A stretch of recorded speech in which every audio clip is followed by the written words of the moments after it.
Colin Dart with Mile High Modern, checking in this Monday morning with a little bit of a different spin on what I normally do with my extensive soliloquies that I've been going on for years now. I wanted to bring in a lender, a market leader, an expert in his field, someone who I work with and recommend highly for many of my buyers who want to get deals under. Johnny Kellogg from MHM Lending. Hello everybody, thank you Colin. So he's been so nice to lend us a little bit of time this morning and talk through the market, because I think from my side, I'm crafting offers for buyers nonstop in this market, and then also I'm digesting offers received for sellers. I know that your primary clientele are buyers. Right. I work with both, but I want to get an idea of what we're looking at, because this is kind of a very high stakes game that we're working in, and get some of your insights, because you have the best ones. Yes, well thank you. So I'm curious, like, you have a large role of clientele right now. And from what you're experiencing, where are you seeing kind of the biggest pain points with your clients? And then maybe if you could expand on some of the opportunities that you see with the way you do things to actually react to those pain points. Yeah, definitely. Yeah. So biggest pain point for buyers right now is probably competing with cash and competing with people coming out of state that have a ton of liquid cash from either selling a house or something like that. So not only competing with cash, but when writing offers, having to work in appraisal gaps. Appraisal gaps are essentially as a lender, we're only going to lend our loan off of the lower of the appraised value or the purchase price of the property. So when that appraised value comes in lower than the purchase price, we have to have a buyer that can cover the gap. First-time home buyers, people that aren't selling a house prior are struggling to cover those gaps. Sure. Some opportunities in the market. I mean, I still think it's an amazing market to buy in. There's maybe not a lot of value out there right now. It's going to be tough to get a good deal, but there's still going to be a lot of growth, right? Denver is continuing to grow. There's a lot of companies moving here. There's a lot of people moving here, a lot of high-paying jobs. So being able to invest in Denver right now is amazing. At MHM Lending, we are making our buyers more competitive by setting proper expectations, closing quickly, getting them prepared on the front end, making sure that before they go out there to make an offer that they're dialed in, right? We don't want somebody scrambling last minute, wasting your time, wasting anybody else's time. Getting out there, making an offer that they're not ready for. So just taking the time to educate people, be honest about the market, make sure people understand how tough it is and what their challenges are going to be, so that we can face them when they're really getting out there. Okay. Yeah, I love that. I mean, I know that you and I work together on deals weekly, and so I would echo that sentiment on kind of being prepped, dialed, and knowing your expectations and thresholds, if you will. Yeah. Switching gears a little bit, I've been hearing, and this is something that I need an expert to kind of go through, is interest rates, right? Yep. That's another thing that is causing a lot of panic in the market. Right. And I've been understanding that's a little bit unfounded at this point, because interest rates have already taken the largest hit that they will have in some time. Yep. I know estimating those is hard, but what are your kind of professional thoughts on that? Yeah, so a lot of people have heard the Fed is going to raise rates in March, right? And they're thinking that mortgage rates have been sitting on the sideline until then. Unfortunately, that's not the case. Yeah. So interest rates have risen, over 1% this year, starting in mid-January up until about now. And my personal opinion is that we've seen most of the damage done for the year. We have a good outlook on what the year is going to look like and what the Fed's going to do. Things can certainly change as far as how markets react to Fed policy. Obviously, right now we've got some foreign issues with Russia and Ukraine that could certainly shake things up. But overall, the impact that we've had on rates, like I said, is about 1%. I think the damage is done. The Fed is going to raise rates, but they're raising short-term interest rates. The reason rates have gone up so rapidly the first couple months of the year is mainly due to inflation, supply chain issues. When the Fed comes in to raise rates, they're trying to combat that. So we may actually see a small dip in mortgage rates when the Fed comes in and hikes.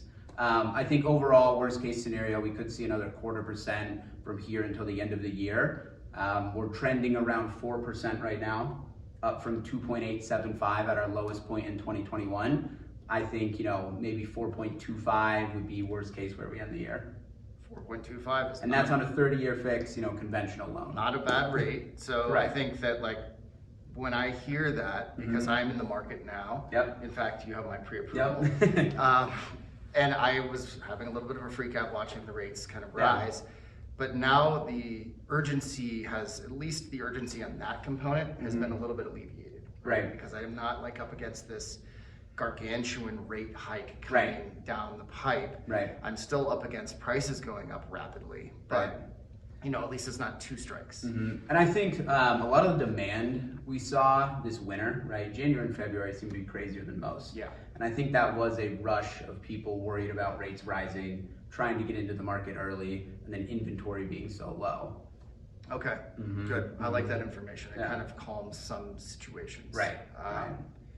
Another question, because I do work with sellers frequently and I help coach them on how to really digest offers that we receive in every regard, but in the lending, of course. If you were selling your house and you received a lender letter from XYZ Mortgage, what questions would you ask about their pre-approval? And wondering, how would you qualify that buyer to actually know that lender did their work? Yeah, it's a good question. Yeah. So if there's appraisal gaps in the contract, I would ask where those are coming from. I think assets in general, it's important to know where the borrower is drawing those funds from, right? If they're tapping a HELOC on another property they own, or getting a gift from family, or selling stocks and bonds, waiting for stocks to vest, it's important to know how readily available those funds are as a seller.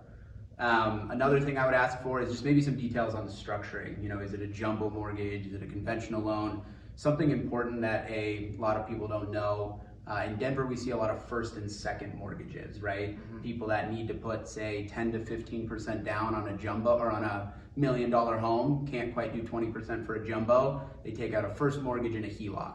That can be a lot of work for a lender to do. So knowing if that was the structuring, may kind of paint a better picture of how the loan process is going to go. Overall, I would just kind of, shy away from hearing lenders say files pre-underwritten. I would dig a little bit deeper on some questions, ask what kind of income they have. Is it variable? Are they self-employed? Are they a W-2 borrower? And just dig a little bit deeper than hearing the kind of blanket statement, hey, this file's been reviewed and approved. Have your questions mainly around assets, income, and how the loan is getting structured. I love it. Yeah, that's great. Yeah. Very good. From the lender. Yeah. And I think I just want to finish because I think big 30,000 foot up perspective. Yep. I mean, when you're in the market day to day, so am I. I'm seeing what's going on. Things are moving quicker than I've ever experienced. Yep. Prices are jumping in a very rapid fashion. But to your buyers, I mean, how are you coaching them and letting them know that this is the opportunity is there? I mean, it's playing a big game. Stakes are high, but where do you see this going, and where do you see the buying climate perhaps continuing on throughout the rest of 2022? Yeah, I mean, I think it's going to be a competitive market through the rest of the year. I think rates are less of a concern now. I definitely think interest rates will price some people out of the market, but to be honest, those that are priced out were probably going to struggle anyways, right? Sure. People that didn't have huge appraisal gaps weren't really willing to push it on the price. Inventory's low, like we mentioned that 1,000 times. I think that's going to be a challenge.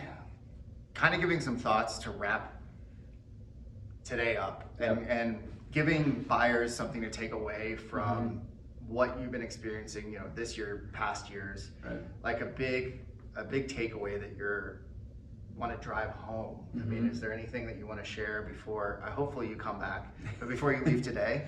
Yeah.